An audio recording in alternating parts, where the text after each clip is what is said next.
What's up, y'all? It's Brix from Brix Fitness, and today's video is going to be my top 5 weight loss tips, but not just any weight loss tips. The 5 weight loss tips that I can give if I can only give 5 pieces of advice to a person to equip them as best as I possibly can for a weight loss journey. These are the 5 tips that I would give them.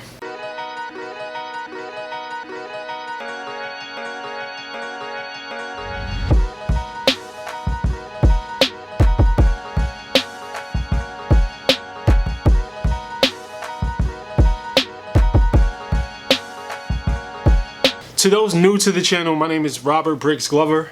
I lost about 150 pounds over the last 4 years. During that process, I've learned so much. And a big part of the reason why I started this channel is because I made a lot of mistakes during that process. And I wanted to teach people what I learned from my mistakes in hopes that you don't make the same mistakes. The first tip is to develop calorie awareness. Before I embarked on my weight loss journey, I had no clue how to count calories. I had no clue how many calories I was consuming. I had no clue how many calories I should be consuming. I was 100% in the dark when it came to calories.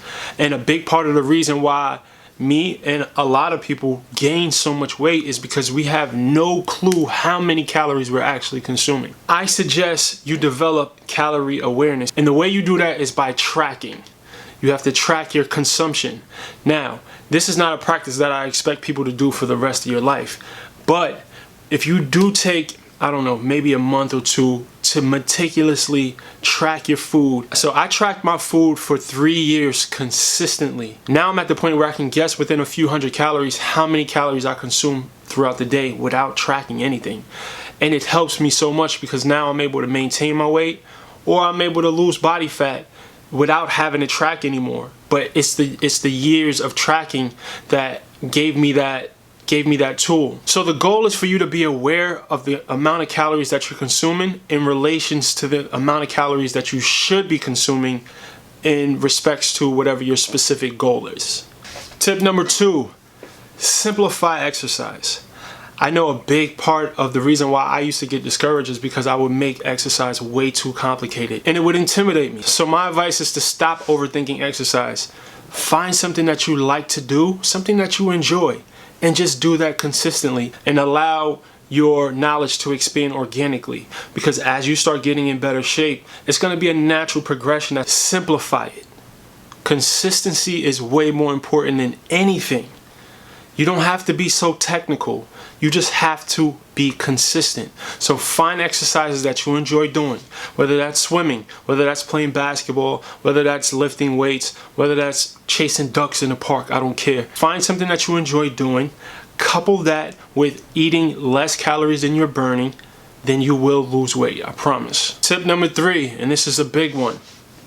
Get rid of timelines. Get rid of the desire for instant gratification. Get rid of the desire for quick results, because that desire is what gets us in trouble every single time. Focus on making fitness and nutrition a lifestyle versus focusing on losing weight.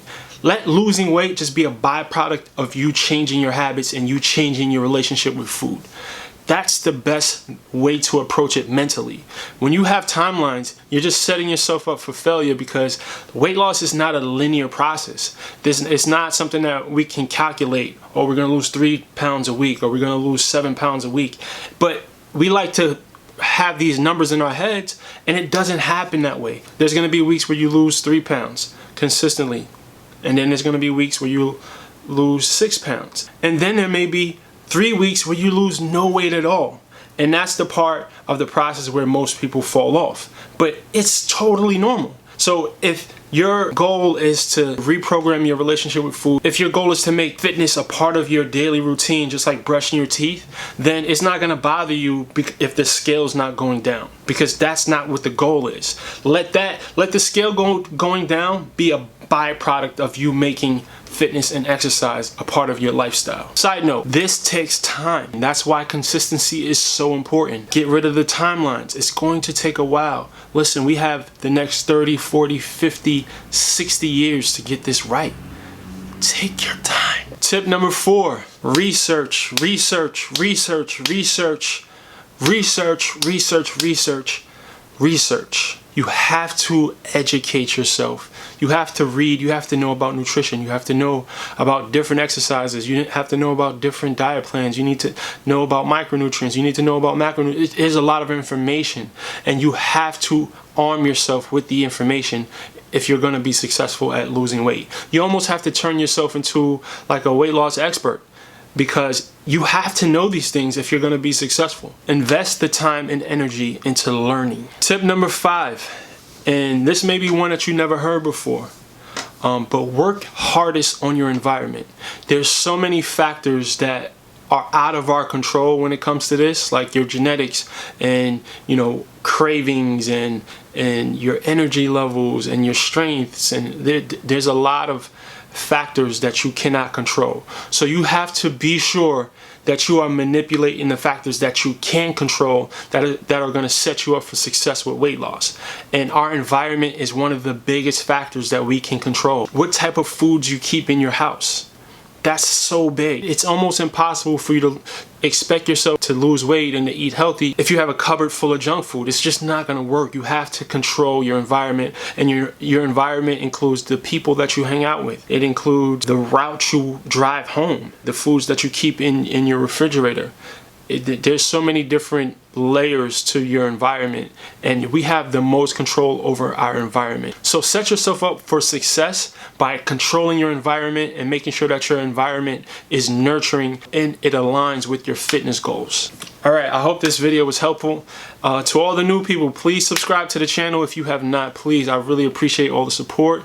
Go ahead and leave this video a big thumbs up. It helps the channel grow, guys. And as always, I'm just trying to share the wellness with you guys. So get well and get money.